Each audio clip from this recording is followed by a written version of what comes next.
Bismillahirrahmanirrahim. Assalamualaikum warahmatullahi wabarakatuh. Alhamdulillah, alhamdulillahirabbil alamin. Arsalah rasulahu bil huda wa dinil haq liyurzlahu ala dini kulli walau karihal musyrikun walau karihal munafikun. Asyhadu an la ilaha illallah wa asyhadu anna Muhammadan abduhu wa rasuluh la nabiyya ba'dah amma ba'du. Honorable, my teacher speak English. Honorable, my student PBA. Hello everyone. Before begin our presentation, I will introduce my team. My name is Afiza Prameswari, NIM 222165. My team member Latif Nurdiansyah, Ika Wijayanti, and Muhammad Ruli Aulia. My name is Latif Nurdiansyah, NIM 2221059. My name Ika Wijayanti, NIM 221015. My name is Muhammad Ruli Aulia, NIM 2221009. Okay, I'd like to give presentation about noun. First of all, the meaning of the definition of noun. Noun is our class that describe the name of a person, place, or all things and everything that is noun. So, nouns divided into 12.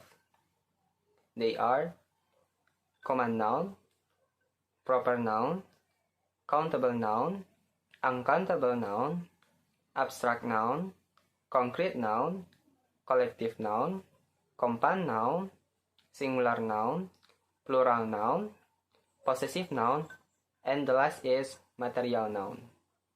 So, we focus on the first noun is common noun. Common noun is the usual or universe of noun. For the example is handphone, t-shirt.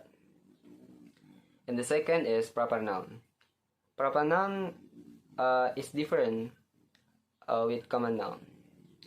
If common noun is universe noun and proper noun is more specific noun. The example is handphone. Proper noun is iPhone, Samsung, and t-shirt. Proper noun is Gucci, Uniqlo. The third is countable noun. Countable noun is thing or something that can be counted. Example is cat, car. Next is uncountable noun. Uncountable noun is we can count it. For the example is sugar, oil. The fifth is abstract noun. Noun that cannot be observed by the senses. Example is love, feeling. Next is concrete noun. Something that can be seen physically. Example is floor, book. Next is a collective noun. A name of group seperti army, family, flock. Selanjutnya ada compound noun. Compound noun adalah kata yang terbentuk dari dua noun seperti newspaper, cupboard, dan lain-lain. Selanjutnya ada singular noun. Singular noun adalah kata benda yang merujuk pada jumlah tunggal. Seperti a book, a pen. Selanjutnya ada plural noun. Ini adalah kebalikan atau lawan dari singular noun. Itu kata benda yang memiliki jumlah lebih dari satu. Biasanya ini ditandai dengan ditambah dengan s, es, atau en. Contohnya adalah books, tables. Selanjutnya adalah Possessive noun. Possessive noun adalah kata benda yang digunakan untuk menyatakan kepemilikan. Contohnya, Sandy's house. Yang terakhir adalah material noun. Material noun adalah kata benda yang menyatakan bahan, baik itu bahan baku atau bahan mentah. Seperti silver, gold, water, dan lain-lain. Sekian. Baiklah, di sini saya Hafiza Prameswari, NIM 2221065. Di sini saya akan mempresentasikan tentang fungsi noun, yaitu secara garis besar fungsi noun dalam bahasa Inggris adalah sebagai berikut. Yang pertama, subjek. Subjek contohnya yaitu life is wonderful. Yang kedua, objek. Objek contohnya yaitu the author has published his new book. Yang ketiga yaitu object of preposition atau objek proposisi. Contohnya yaitu we are going to fly to Jakarta tomorrow. Yang keempat, subject complement atau penjelas subjek. Contohnya yaitu he is John. Yang kelima, objective complement, penjelas objek. Contohnya yaitu Mr. and Mrs. Smith named their baby Peter. Yang keenam yaitu modifier of noun phrase, penjelas noun paras. Contohnya war. Yang ketujuh yaitu head of noun phrase, inti noun frase. Contohnya yaitu English test. Sekian dari saya. Saya lanjut kepada pemateri selanjutnya. Baiklah, saya Muhammad Ruli Aulia, NIM 2221009 akan menjelaskan verb kata kerja bersama Ika Wijayanti. Yang pertama, pengertian verb. Verb atau kata kerja adalah kata yang menunjukkan aktivitas dan keadaan ataupun kondisi suatu hal. Yang kedua, macam-macam verb atau kata kerja. Yang pertama, dilihat dari segi penggunaannya, verb juga terbagi menjadi 3. Yang pertama, infinitif. Infinitif adalah kata kerja asal. Contohnya study, read, cut, go, dan lain-lain. Contohnya, I read a letter now.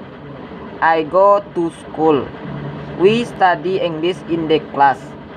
Yang kedua adalah preterite atau kata kerja lampau, past tense. Contohnya, I wrote a letter yesterday. Dalam pembagian ini preterite, tanda-tanda preterite adalah masa lampau. Kata-kata masa lampau seperti yesterday, year ago, week ago, dan lain-lain. Pokoknya masa lampau. Nah, contohnya yaitulah I wrote a letter yesterday. Yang kedua, I locked my house yesterday. Yang ketiga dari pembagian dari segi penggunaannya adalah past participle adalah kata kerja sempurna. Kata kerja sempurna atau past perfect tense ataupun past present tense. Ciri-ciri dari past participle adalah menggunakan kata have, has, maupun had. Contohnya adalah I have drunk milk this morning. Contoh kedua, we has take a book this week. Yang kedua, jenis-jenis verb atau macam-macam verb yaitu dari segi perubahannya. Dari segi perubahannya terbagi juga menjadi 2. Yang pertama, irregular verb adalah kata kerja beraturan. Maksudnya kata kerja infinitif yang berubah menjadi preterite ataupun past participle itu beraturan, hanya menambah ed atau ed. Dalam bahasa Indonesianya e dan d. Contohnya itu contohnya yaitu play, bermain, play it. Yang kedua over it. Yang kedua adalah dari segi perubahannya ada irregular verb. Irregular verb adalah kata kerja yang tidak beraturan. Maksudnya kata kerja infinitif yang berubah menjadi preterite ataupun past participle itu tidak beraturan, tidak ada tanda-tandanya. Contohnya menulis, read. Verb satunya read, verb 2-nya wrote, verb 3-nya pun wrote. Baiklah, di sini saya akan melanjutkan penyampaian materi verb dari segi penggunaannya. Dari segi penggunaannya, verb terbagi menjadi dua. Yang pertama yaitu transitive verb, yang dimana transitive verb merupakan kata kerja yang dapat diberikan objek. Contohnya to be, to should. Jenny beat a dog in the garden. He should and deer in the jungle. Yang dimana kata to beat and dog dapat diberikan objek dog and deer. Yang kedua yaitu intransitive verb, dimana kata kerja yang ini tidak dapat diberikan objek. Contohnya seperti to swim, to crawl, a goose swim in the lake, the cock crow in the zoo.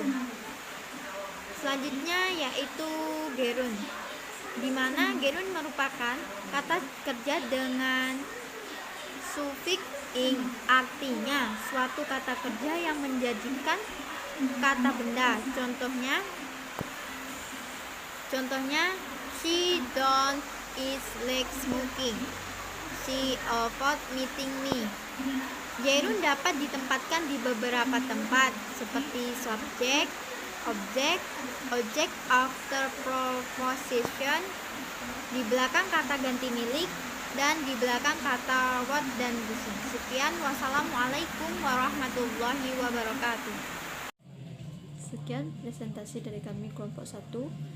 Jikalau ada kata-kata yang salah, mohon dimaafkan. Thank you for attention. Wabillahi taufiq wal hidayah. Assalamualaikum warahmatullahi wabarakatuh.